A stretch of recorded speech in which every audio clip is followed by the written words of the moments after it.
Hello.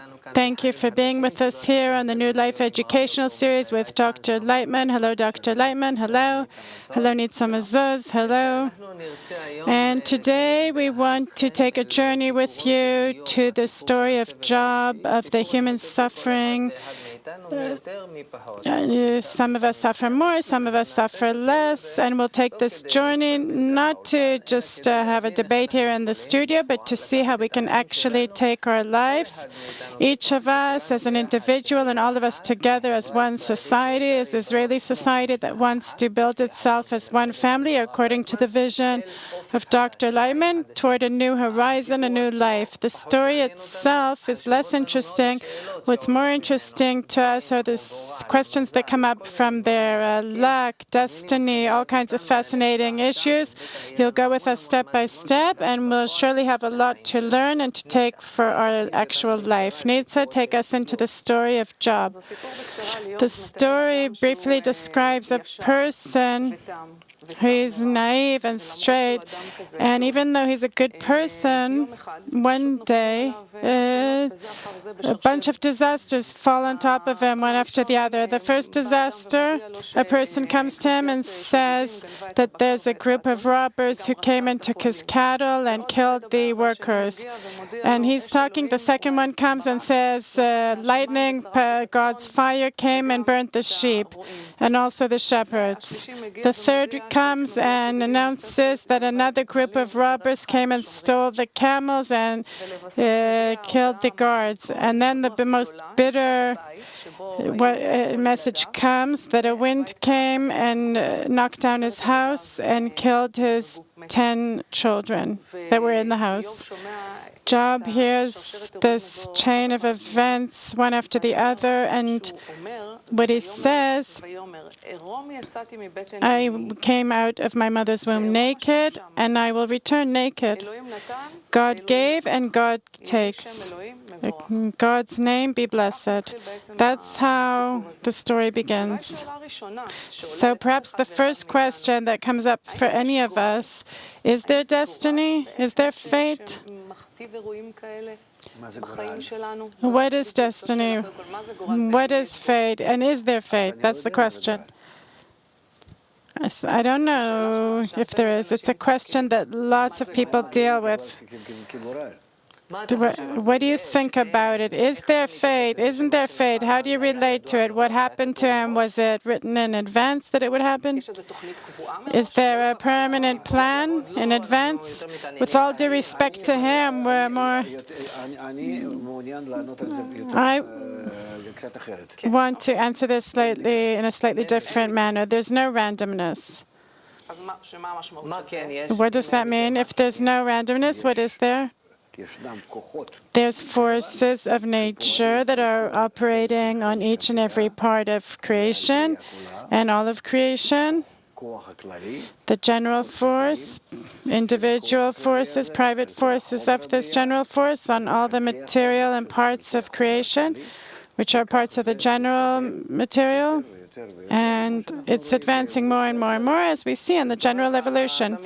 So you're identifying with his response. After all these blows fall on him, you can't even imagine such a more gruesome chain of events. All his assets and his children, his responses. I came out of my mother's womb naked, and I will return naked. God given, and God takes. He's like agreeing. It's some sort of type of agreement with these forces that came and did what they did. Correct. So now you can relate to them how you want. But first of all, you have to agree with it that it's not just blind fate, but rather it's a process that's going through all of creation and on myself. And this process is just a combination of forces. As one process, many forces that are operating in this manner, and I'm in this process. I now went through my part. you feel that it's the forces of nature are operating. But still, there's an expression, a very well-known expression that says everything is written, but there's still something you can do. If there's a plan that everything is decided in advance, what can we do? In us, we have the ability, compared to inanimate, vegetative, animate, we are the human species, and we have an ability to connect between us to reach a general connection between us in which we won't be the actual part of nature, and in this we can neutralize all the bad development, and all the development that is coming will go through us in a positive manner. So you mean our ability is to change our attitude, not just our inner attitude, but it's also actually all of nature is one. We've spoken about that a lot. And humanity inside this nature represents some bad element, because we are in this conflict of materials. We hate each other. We're distancing ourselves from each other. We're in conflicts, wars, all kinds of things. If we see nature, we're only harming it.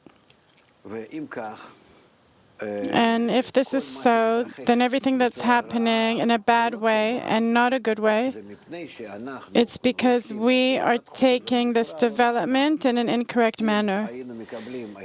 If we would accept this development as pushing us toward more connection, toward greater connection, to debate, to participation, to mutual responsibility, then of course we would receive all those same forces that are developing us in a pleasant manner.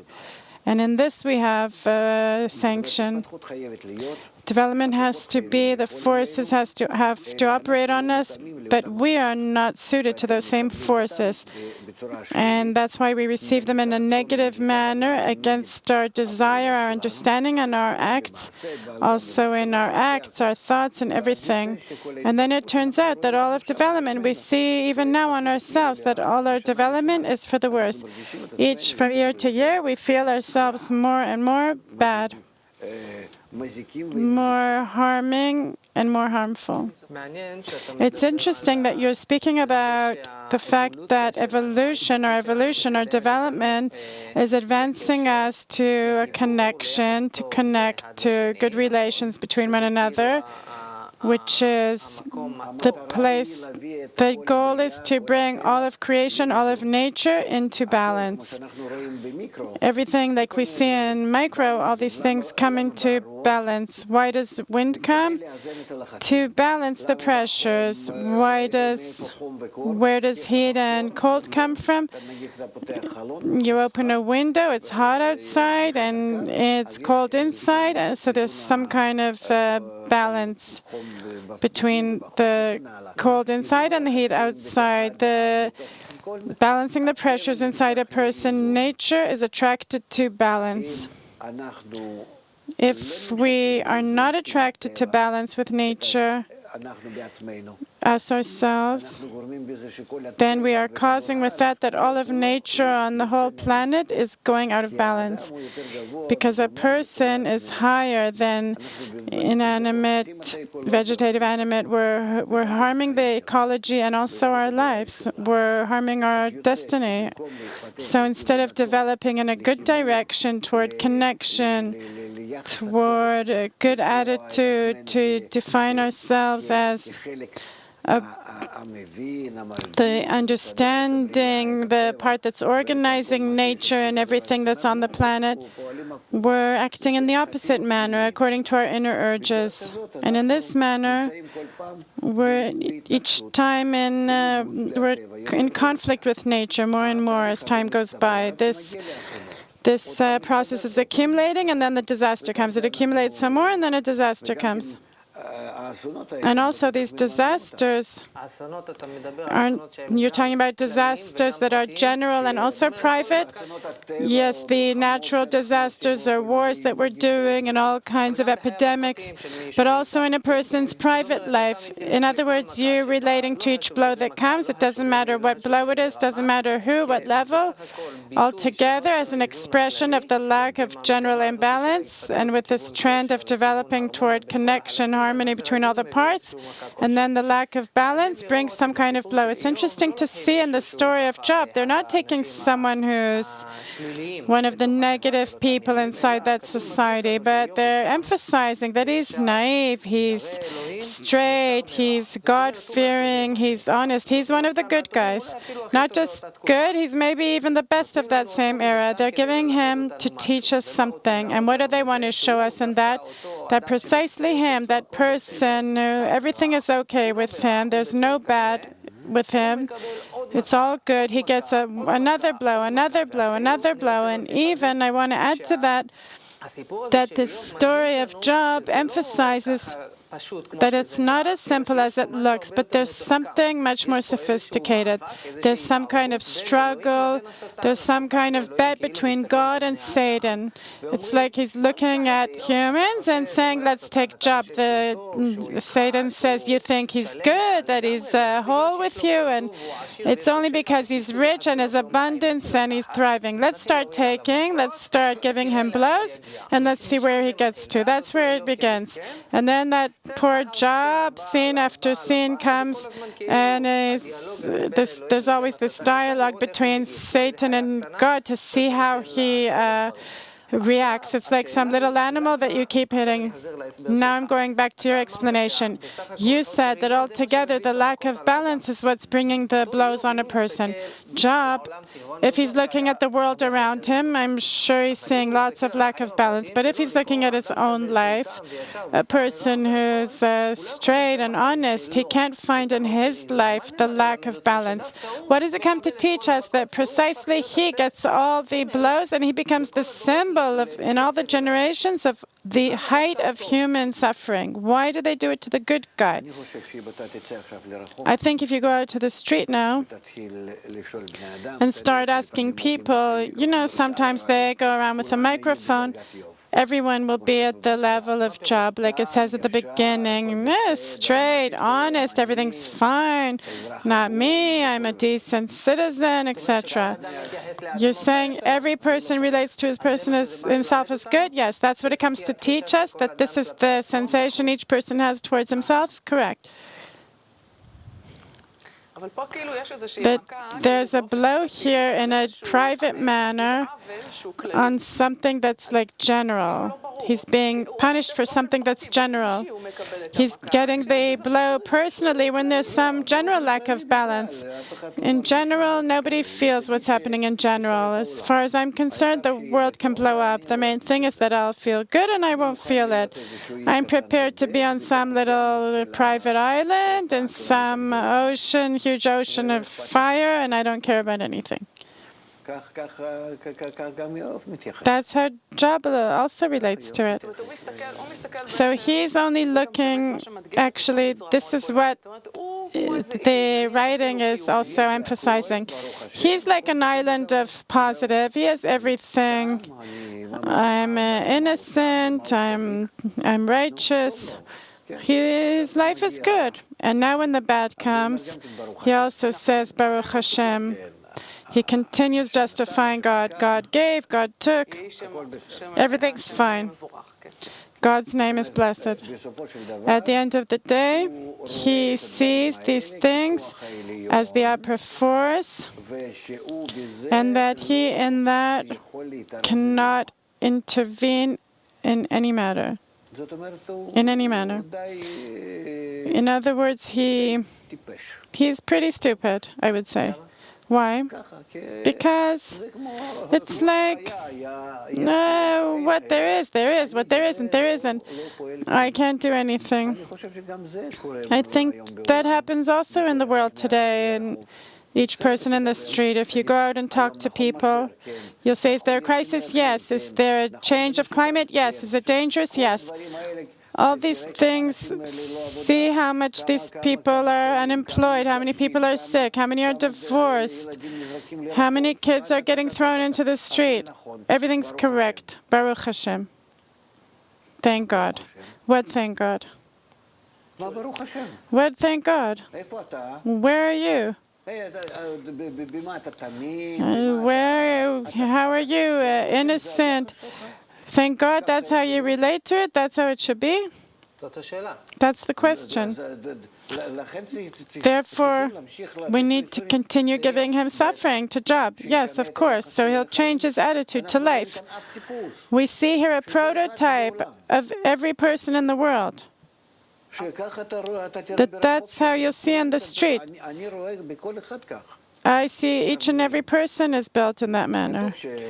It says that there wasn't, and there was no such thing as these great suffering of Job. There was no such thing.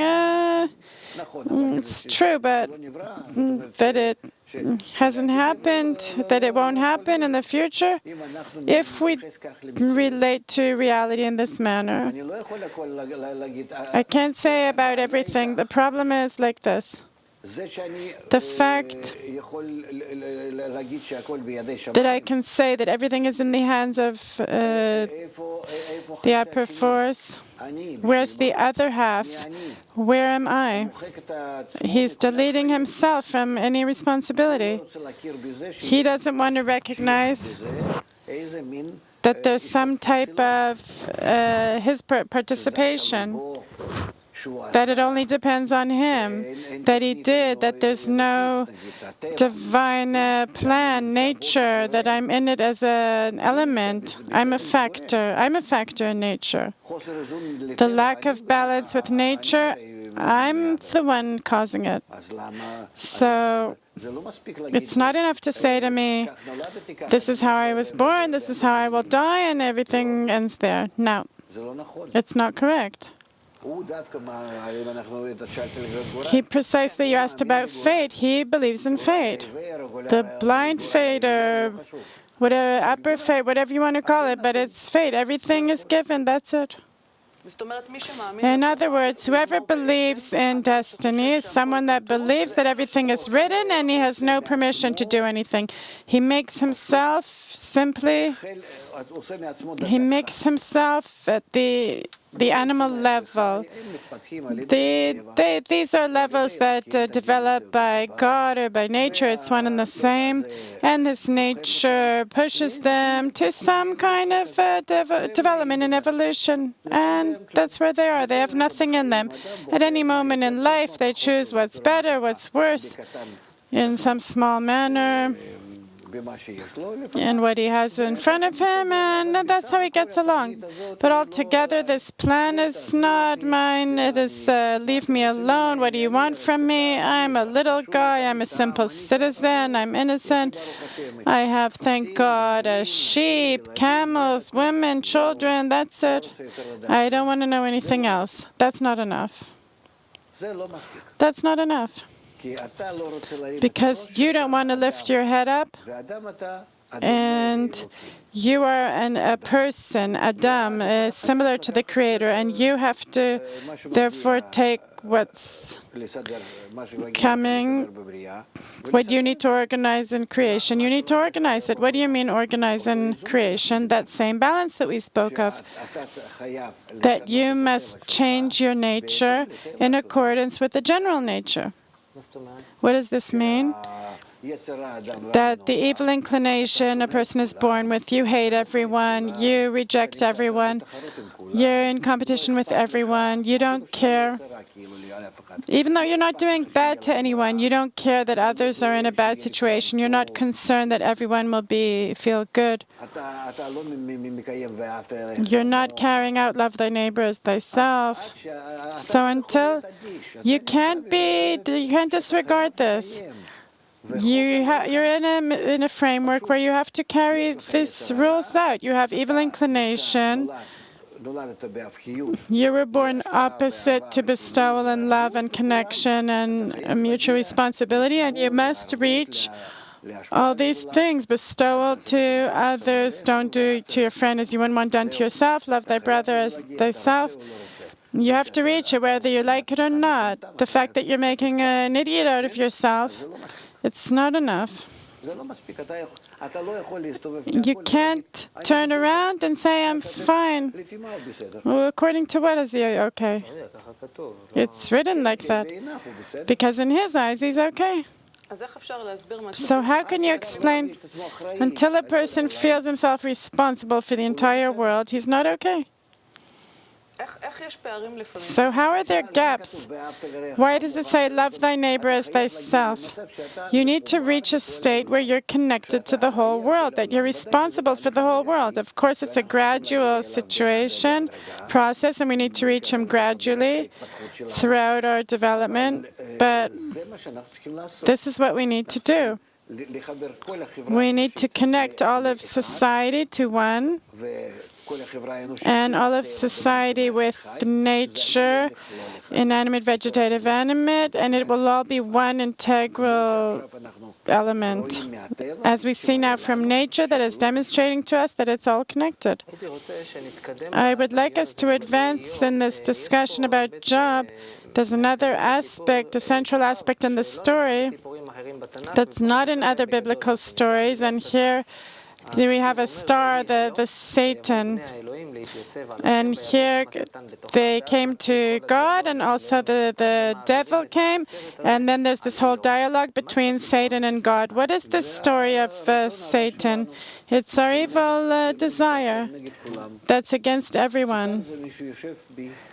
The Satan is someone that sits in me, the person's inclination. It is written, the evil inclination that is in a person, it's the angel of death. It's interesting because usually we are inclined to think that Satan is some upper force. What upper? Why shouldn't it be upper? I was born like this. He's in front of me. The evil inclination is from birth. Wait, we're running too fast. Let's go one by one. I would even say that he's more than God. But what is he? He's stronger than God. What is Satan? I don't understand. There's in nature, there's 4 degrees, inanimate, vegetative, animate, human. The power that operates the first 3, it's the good power, because they're in harmony, in balance. They don't do bad to one another. If they do bad to each other, it's because the forces of nature are operating on them in this manner. They're not doing bad to one another. The snake, the alligator, it doesn't matter who. Nobody wants to cause bad to the other. Only for the sake of survival they operate. The lion ate, and it doesn't matter who walks by him now, he won't touch them. Because he's satiated, meaning in these first 3 degrees, animate, vegetative, and animate, what manages them is the positive forces. Let's call it God.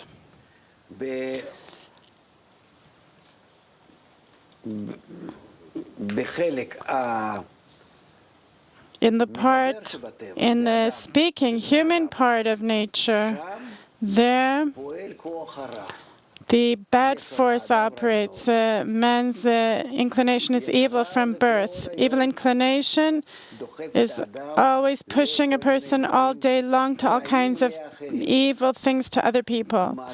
What does this mean? If the animal level does not want to hurt others, but only to fill himself, a person, it's not enough for him to want to fill himself. He also enjoys filling himself by harming others, meaning I have a bad, evil connection with others. It's not enough for me to take from you your watch, your ring, your nice glasses. It's not enough for me to take it because I want it. It's not because I need it, but rather I'm enjoying it that you don't have those things. Where does this come? It comes from a feeling of others, that I feel you. The fact that I feel you, it's not that I want you to feel good, I want you to feel bad, and in that I'll feel good. This feeling is only inside people. When we look at animals and we see how they pray, how they eat, they don't feel others. An animal doesn't feel the other. He eats the other. You can see in movies.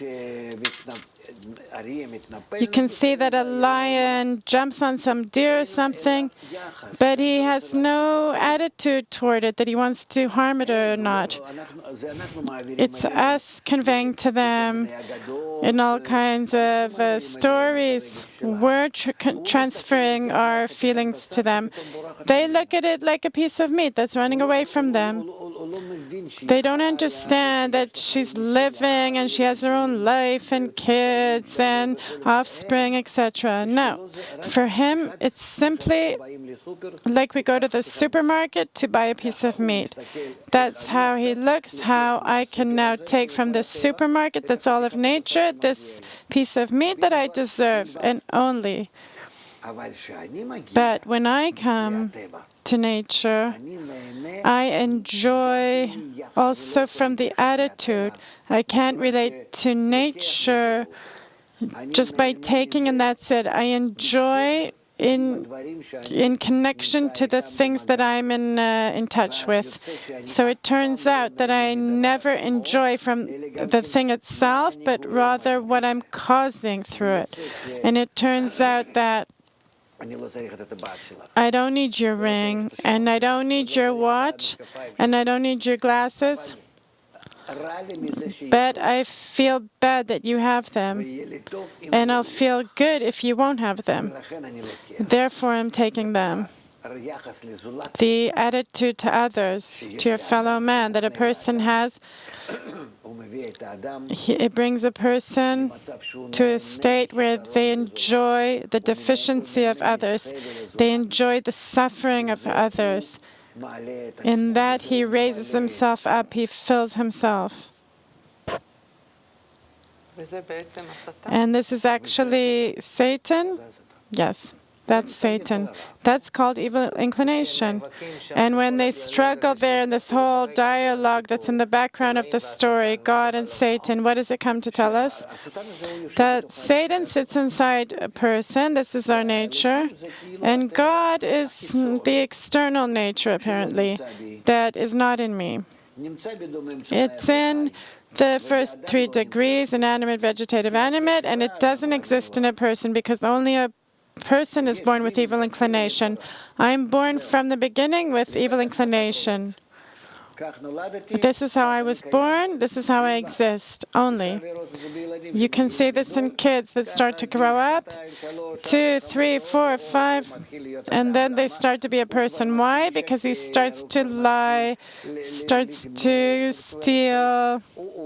He's already working with his brain, with his sophistication, to profit, to fill this inclination. Inclination means desire. Evil inclination, why evil? Because he wants to have in both hands. Give him some toy and the other a toy. No, he wants to have both. Clearly, you can see it all the time. Now, this sensation we're obligated to transform to the good inclination, to participation as yourself, meaning that if I, like a little child, I grab two toys together,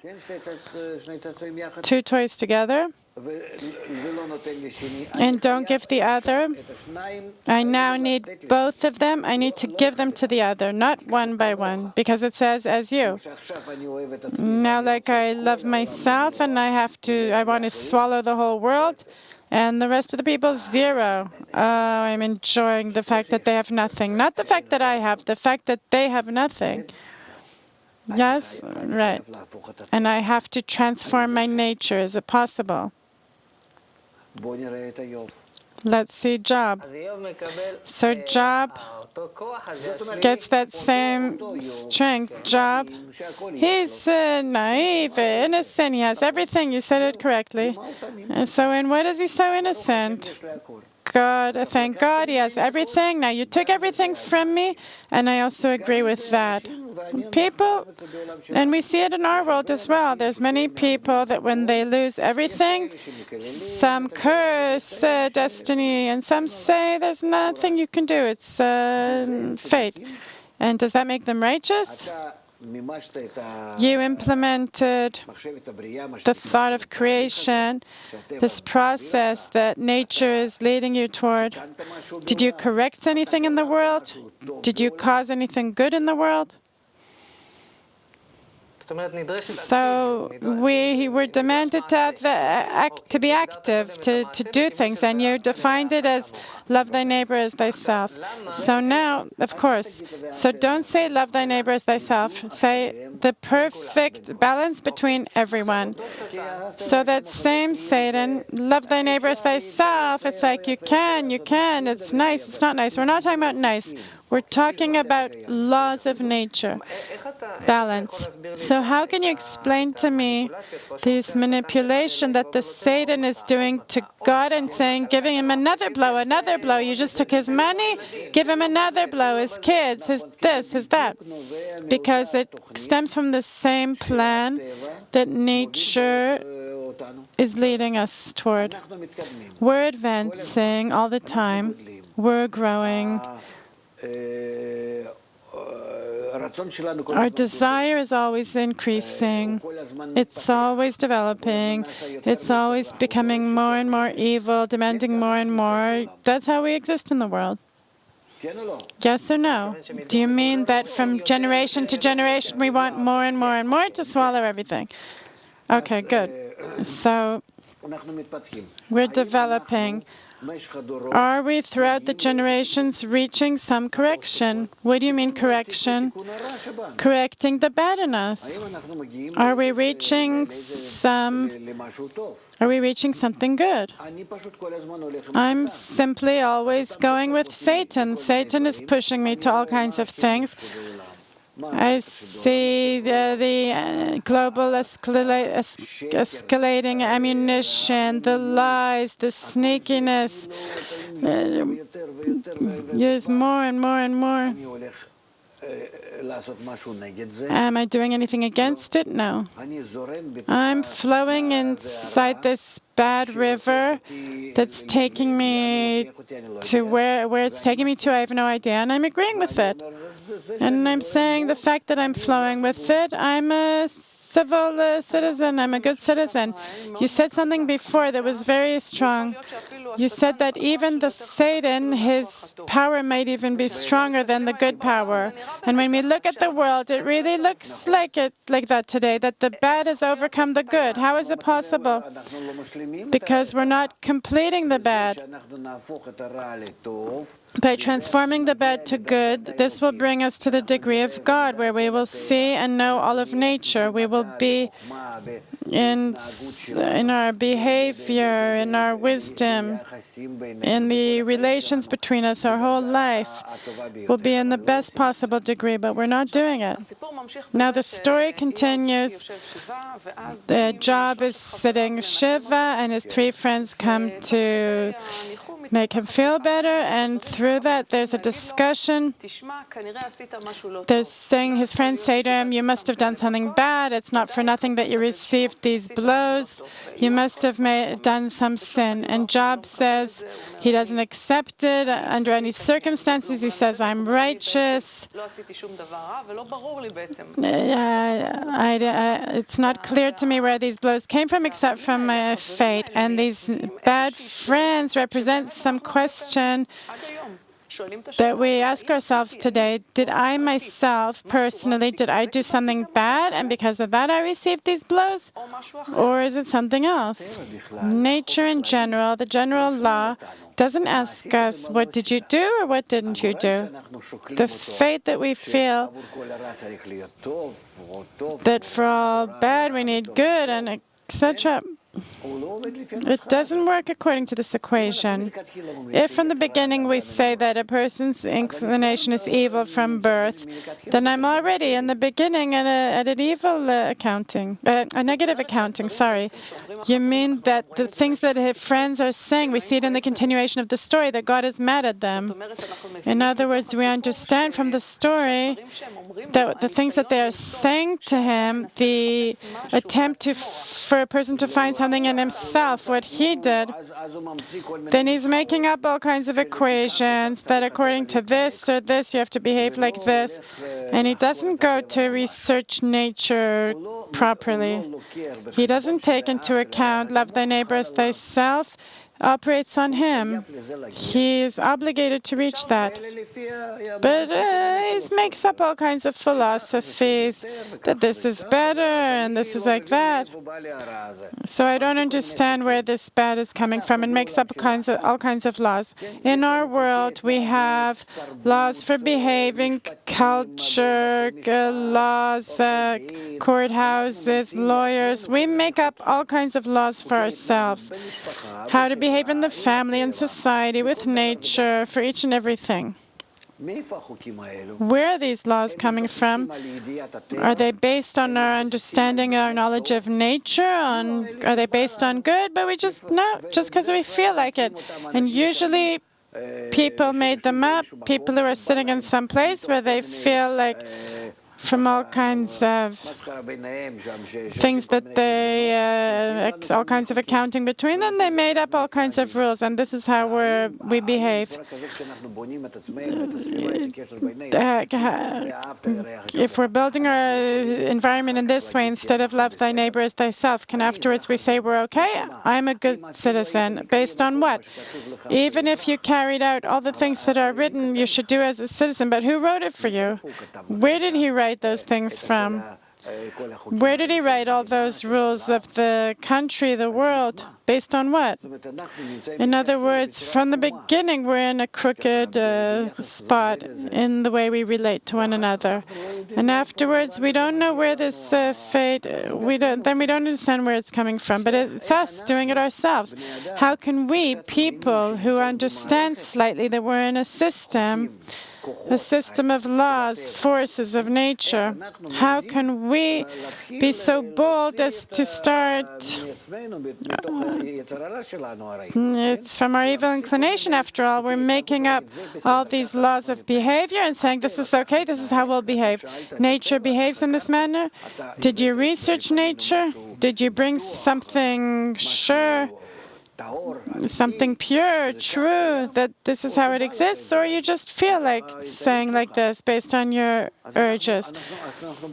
So truly, we're like kids in a kindergarten, making up all kinds of laws, and outside there's completely different relations.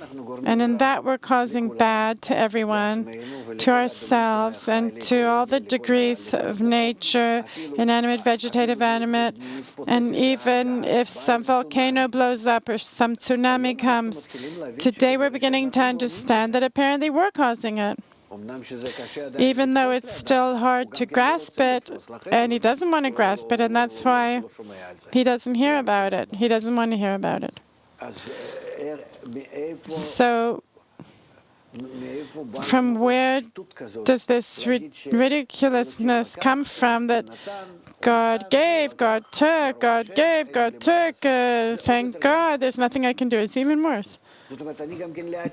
Even for the future, I feel myself that I'm righteous and I'm justified. I take the destiny the way it comes from above, and I have no participation in it whatsoever.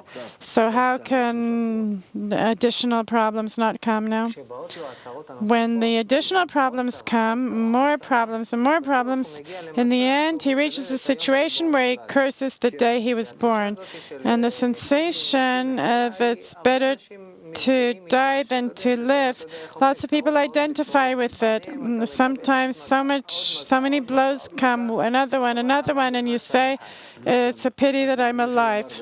A lot of people in the world feel like that at the moment. So what? What do you think about this thought, this feeling that a person goes through a person as a result of him getting these blows until he wants to blow up? It's an escape from the goal, escape from responsibility, and he still doesn't want to hear. We need to organize public opinion, help people listen, that there's a goal, and we need to arrange our lives. And everything is in his hands. Everything is in his hands, a person's hands. It's not blind fate, and it's not fate. But you are organizing the forces that are given to you that are always causing you bad. And if a person doesn't want to accept it, that these bad forces are coming toward him as a reaction from the previous way you related to things to bring you toward good. What you caused until now is one thing, and now you are in the bad feeling.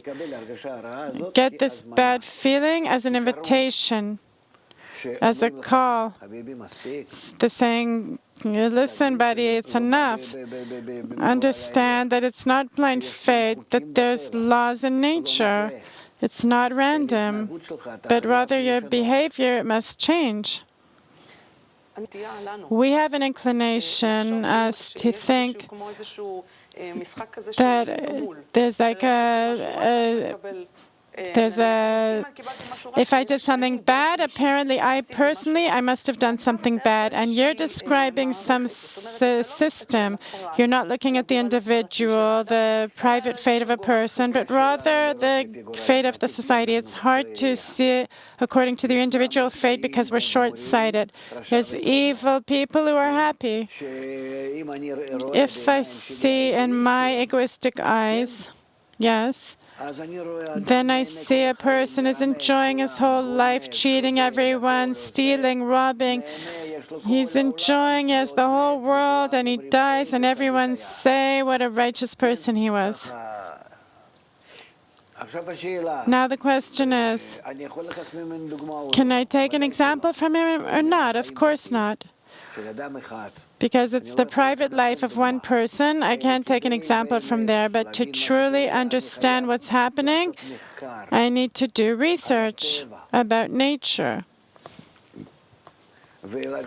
And to understand the forces that are in a person compared to an animate, vegetative animate, how a person is different, that he has the evil inclination, this additional evil toward his fellow man. We are animals, but we have this addition in these animals called humans.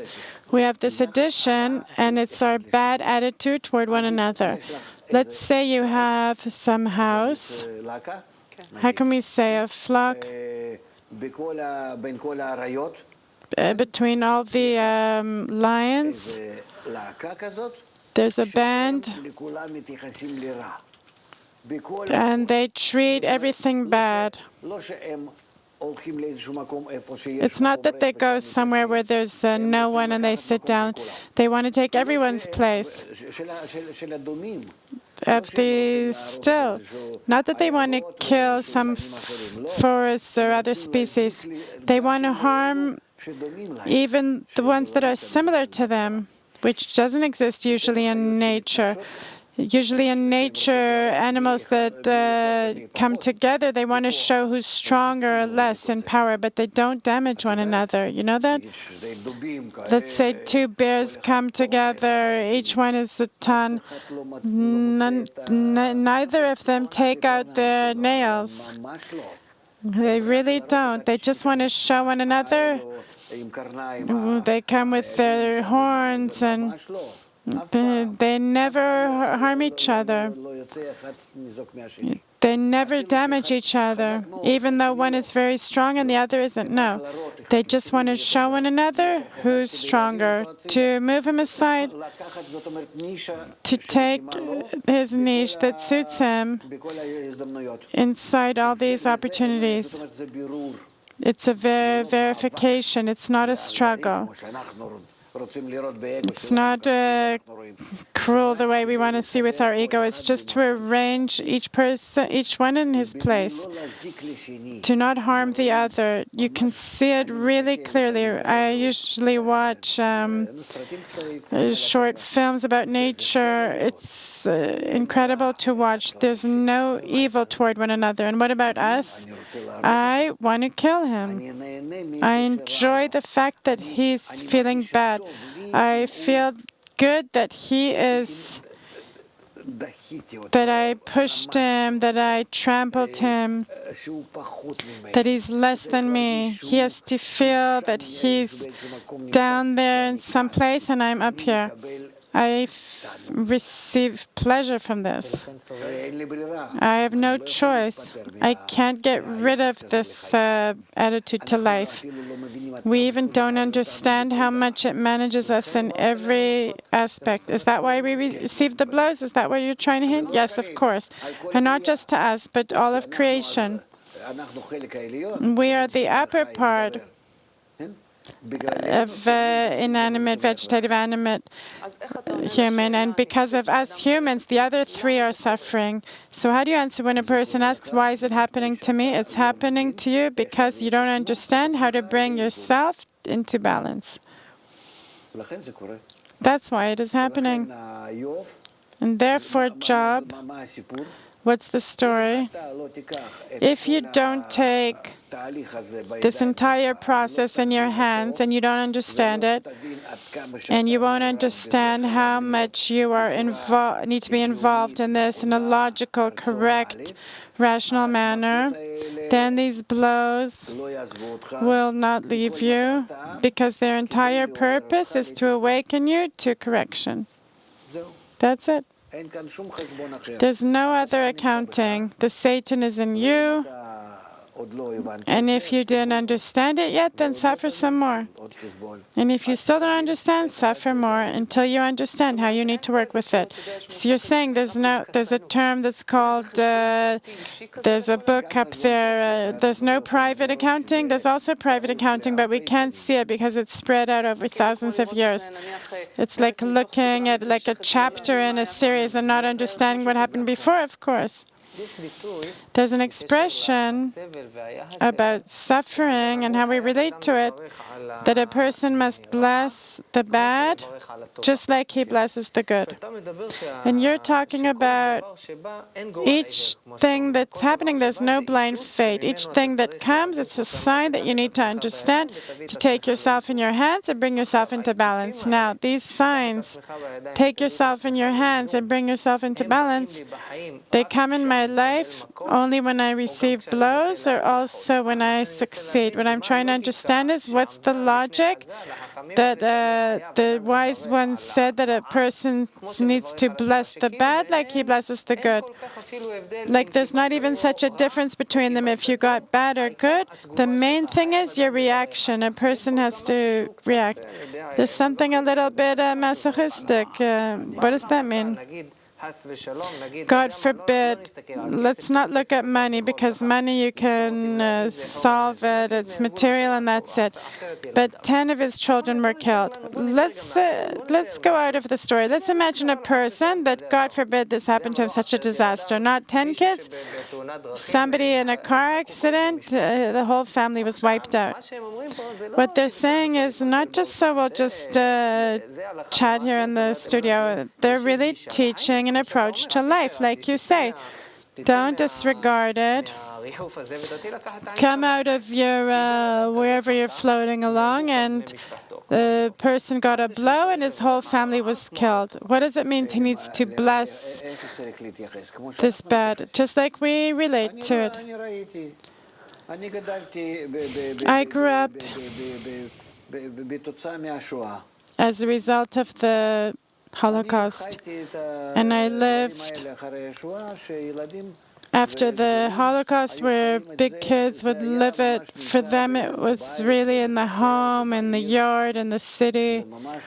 It was really, it had passed and we don't know what to do with it. And I see that people still continue the same life. They get up in the morning, again, place themselves in life, toward themselves, toward nature, toward everything, just like their urge without making any proper accounting. You mean to bless the bad like the good? No, to understand first and foremost that what comes to teach us something. That's called blessing, to understand that it didn't come randomly, but to teach me something. There was a period before the Holocaust, let's say, or some other blow. I need to check. There was a period like this. I didn't do something, and therefore the blow came. And now the blow comes. It has to teach me so that the next blow doesn't come, that after this blow, I can somehow change my behavior. What do I need to change? I didn't see that after the Holocaust, some global committee, or even among the Jews, that began to research why it happened, why and what's happening, etc. No. But how can we arrange ourselves in all kinds of places as good as possible? And what about a person's private level? A person got a blow that his whole family is wiped out. And he continues. I'm not asking what he does, though. I'm asking what he should do according to this approach, that a person needs to bless the good and the bad. I got a blow. I can't talk about a private person that doesn't understand anything. I'm flowing with everything, all the insight that you said up till now.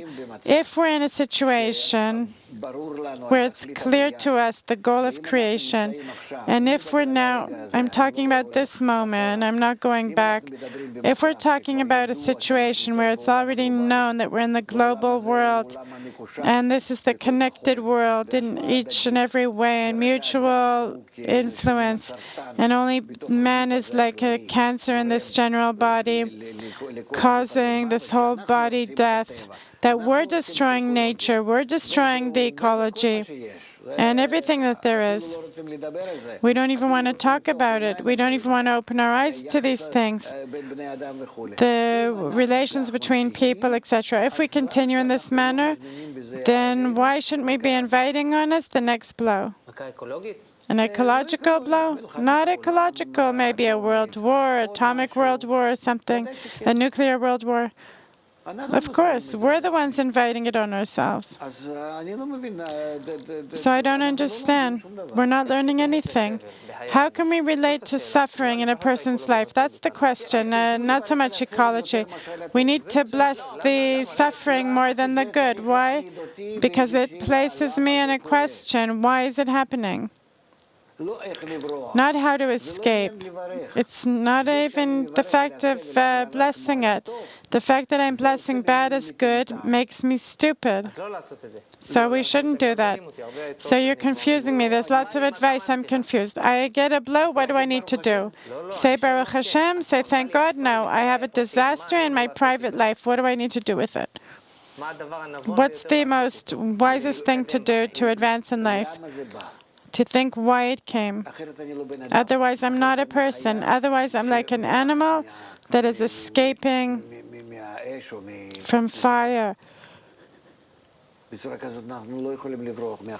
We can't escape from life in this manner.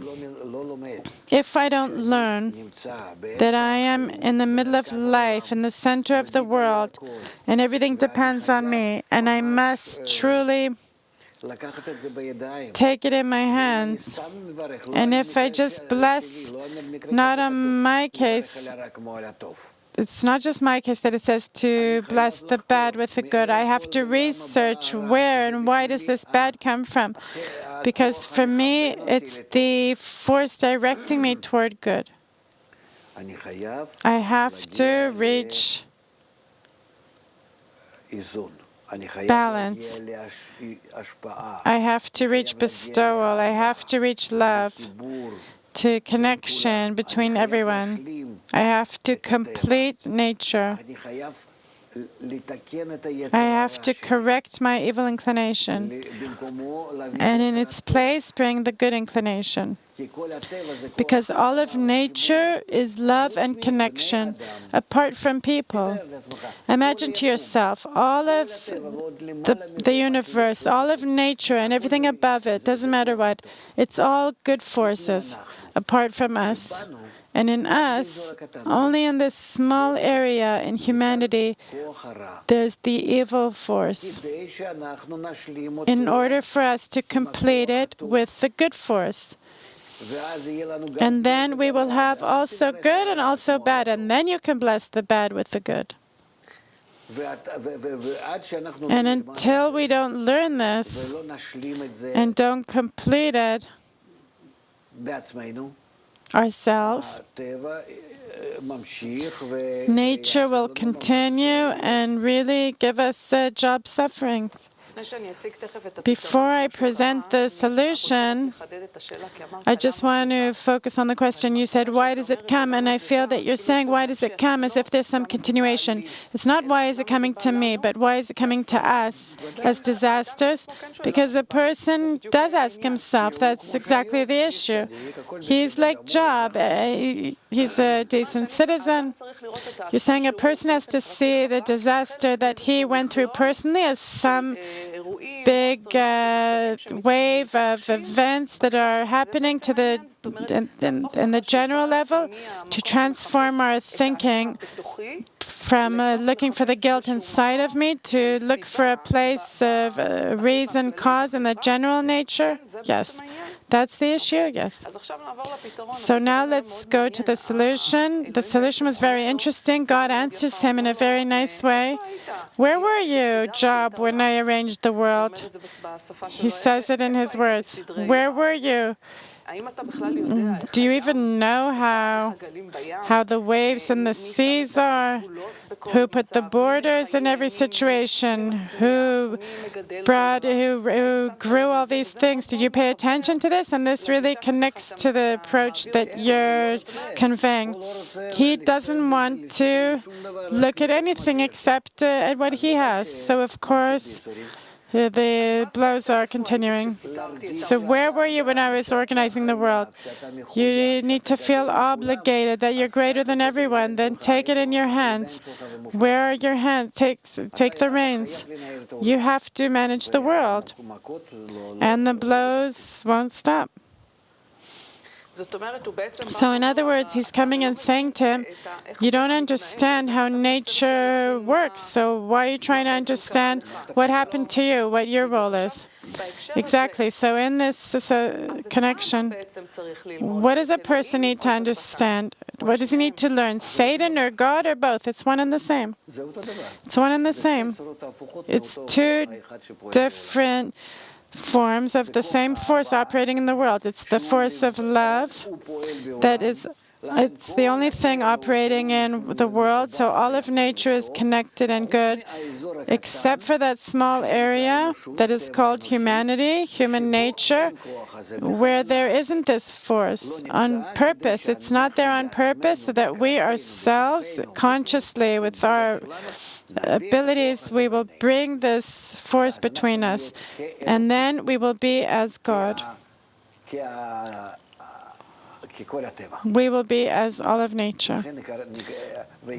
Therefore, and then we will be called Adam, man, similar to God, similar to all of nature. And then what will happen to Satan? He'll disappear.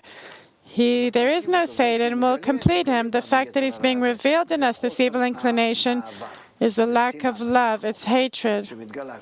That each time we're revealing hatred, it's not hatred itself, but rather the lack of love, lack of consideration, connection, lack of mutual responsibility. If we fill this place, this deficiency, then we'll have all good. That's what Job is saying. Our time is up.